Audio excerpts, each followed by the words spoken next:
Hello everyone, আমার একটা ছোট্ট ব্লগে তোমাদের সকলকে জানাচ্ছি অনেক অনেক স্বাগত। তোমরা কেমন আছো অবশ্যই জানিও। আমি কিন্তু বেশ ভালোই আছি। বেশ কিছুদিন আগের একটা ভিডিও নিয়ে চলে এসেছি, এডিট করে দেওয়ার সময় হয়ে ওঠেনি। তো আমি এর একটা ক্লিপিং এর আগে ছেড়েছিলাম বেশ কিছুদিন আগে। সেটা ছিল আমি গেছিলাম ফেব্রুয়ারি মাসে বড় মামার বাড়ি। সেখান থেকে আমরা সবাই গেছিলাম ঝাড়খণ্ড মাইথন ড্যাম দেখতে। তার একটা পার্ট আমি তোমাদের সাথে শেয়ার করেছিলাম, আর একটা পার্ট বাকি ছিল। তো দেখো আমরা চলেছি মাইথনেরই আর একটা জায়গা দেখতে, যেটা ছিল অপূর্ব সুন্দর, মানে বর্ণনায় প্রকাশ করা যায় না, এতটাই সুন্দর। তো দেখো ভীষণ উঁচু নিচু জায়গা ছিল বলে মামা আর আমাদের যিনি ড্রাইভার দাদা ছিলেন ভীষণ ভালো, সেই দাদা তোজোকে নিয়ে যাচ্ছিলেন আর মাকে ধরে ধরে গুডলে নিয়ে যাচ্ছিল। আর এই জায়গাটা ড্রাইভার দাদা বললেন যে সকলে জানে না, খুব কম মানুষই জানেন।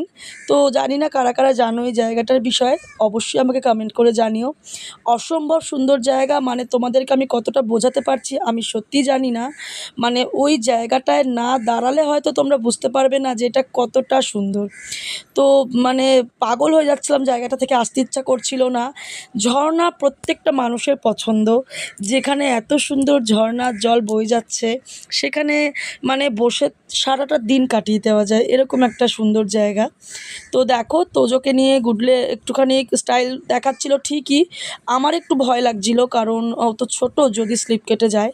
তো যাই হোক, আমাদের ড্রাইভার দাদা অনেকগুলো ক্লিপ তুলে দিয়েছে, কারণ আমি বলছিলাম যে আমাদের দুজনের একটুখানি সুন্দর মোমেন্ট ক্যাপচার করে দাও, তো দাদাই সব তুলে দিয়েছেন। ভীষণ ভালো দাদা। তো যাই হোক, তো দেখো মা এই জায়গাটায় কিন্তু আসতে পারেনি, তার কারণ হচ্ছে যে প্রচণ্ড ঢালু জায়গা, মা যদি একবার স্লিপ কেটে যায় তাহলে মুশকিল হতে পারে। সেই জন্য মানে শুধু তাকিয়ে যাও, মানে আমি এই ভিডিওটা এডিট করছি আর যেন মনটা এরকমই বলছে যে চলো আরেকবার ঘুরে আসি। তো সুযোগ সুবিধা সব কিছু হলে তো অবশ্যই আবার যাব, ইচ্ছা অবশ্যই রয়েছে। ভীষণ মজা করেছি ওই জায়গাটায় গিয়ে, আরও মজা করেছি যেহেতু আমাদের ড্রাইভার দাদা ভীষণ আমাদের হেল্প করেছেন সেই জন্য। তো দেখো এইখানে মাকে নিয়ে ছোট্ট একটা ছবি তুলে নিচ্ছিলাম আর কি।